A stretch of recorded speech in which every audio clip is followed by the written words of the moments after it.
34% of adults sleep with a stuffed animal or other sentimental object. Are you one of these people? What do you sleep with? My twin sister died when I was 18, 10 years later I still sleep with her unicorn pillow pet. She gets a nice spot on the bed and I'd never be with someone who made me feel badly about having it, only my girlfriend is trusted enough to give pillow pet a bath. I'm a certified pillow hugger. I bought my wife a big stuffed seal for our first Valentine's Day. This seal has a slight green tint to it, so we named him CeeLo Green. She had CeeLo for a couple of years before she passed away. I hug CeeLo every night and pray to my wife, tell her about my day, things coming up, etc. I'll start using her perfume on CeeLo soon, so I can smell her while I pray to her. My heart can't take it right now. I am one. My grandma gave all the grandkids a cat plush. A cat food brand had a promotion, if you bought enough cat food you'd get a free plushie. With 14 grandkids, a lot of food was bought to get there. Her cats didn't complain though, lol. Still sleep with it, it's a feeling of comfort, safety, and home. A lobster, stuffed animal.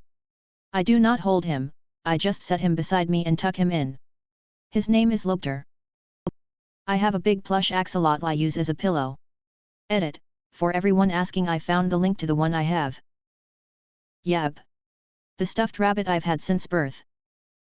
When I was a toddler I got a stuffed animal as a present from my uncle. It was a light brown rabbit with button eyes, and ears with rainbow stripes on the inside. I'm unsure of when I got it, but I was either 1 to 2 years old or 4 years old. I don't know how or why, but it had a distinct scent, not particularly noticeable unless you shoved your face in its fur, like I did, haha. As I grew up, I needed to have this rabbit with me or I would not be able to sleep. I remember this one time when I couldn't find it in time for bed, and I was so distressed trying to fall asleep that I started hallucinating. Over time she lost an eye, her ears became frayed, her fur fell out in patches, and she looks like a well-loved creature, because she is, or hot garbage, depending on who you ask, lol. Even in my rebellious teen years I couldn't pretend to dislike her because the scent and texture of her fur gave me a feeling of comfort and safety, even when it felt like everyone was against me. I live by myself now at age 34 and you better believe I still keep her in my bed. The scent is gone but sometimes I can trick my brain into thinking it's still there, and when I touch the texture of her fur I will still get a wave of comfort and reassurance the same way I did as a child. It's amazing not only how humans will bond with anything, but also the effect these things will have on a person. This got sappy, my apologies, lol. P.S. Her name is Ninny. Sometimes when I take a nap and my wife doesn't, I'll take her pillow to sleep with because I like the smell. It smells like baby powder, vanilla, and her. Blahaj the IKEA shark. 29 here. Still sleep with my baby blanket, named Blanky.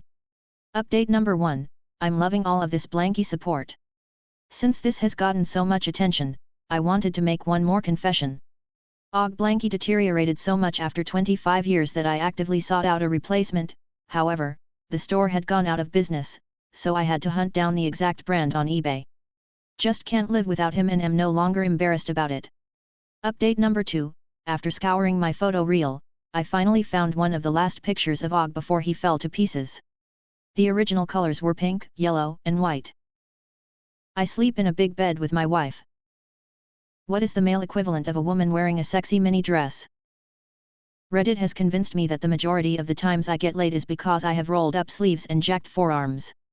Edit, BRB, starting an OnlyFans with rolled up sleeve content and retiring. Being from Scotland, you can't walk around town in a dress kilt without a compliment from a stranger or go to a wedding without someone far removed relative being handsy. Today I learned women just want you to wear clothes that fit you. I can't resist a man that wears a black t-shirt that fits perfectly across the shoulders. Get ready for sleeve and forearm to be the most respected words on this post LMFAO. Honestly, a pair of nice fitting jeans and a white t-shirt with some good shoes is all I need. I don't know what it is about a white t-shirt but it just works. Tiny ass shorts from the 70s. Every girl crazy bout a sharp dressed man. One of those little hats with a spinny bit on top. A nicely fitted collar shirt. Not so elegant, but I always thought men in those pants woodworkers wear are really hot. Those black and grey ones. With a tank top. Collared shirt with rolled up sleeves. A man wearing a sexy mini dress will do just fine. Hoochie daddy shorts. Button-down shirt with a tie. And then watching him take off the tie. What's an unspoken rule on a first date? Your phone is not part of the date. Don't drink too much.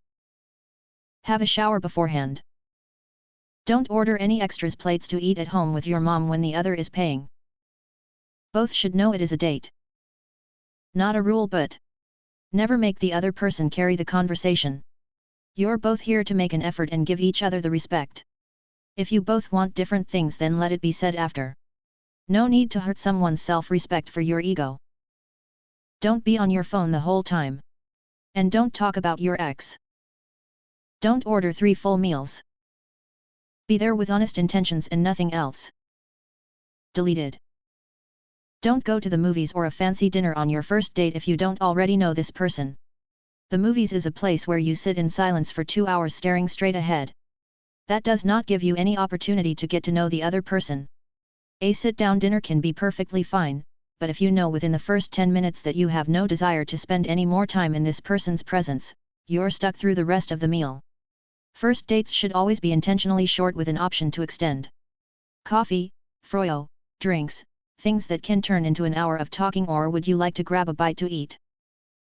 Leave the coin collection at home, wow her with that on the second date.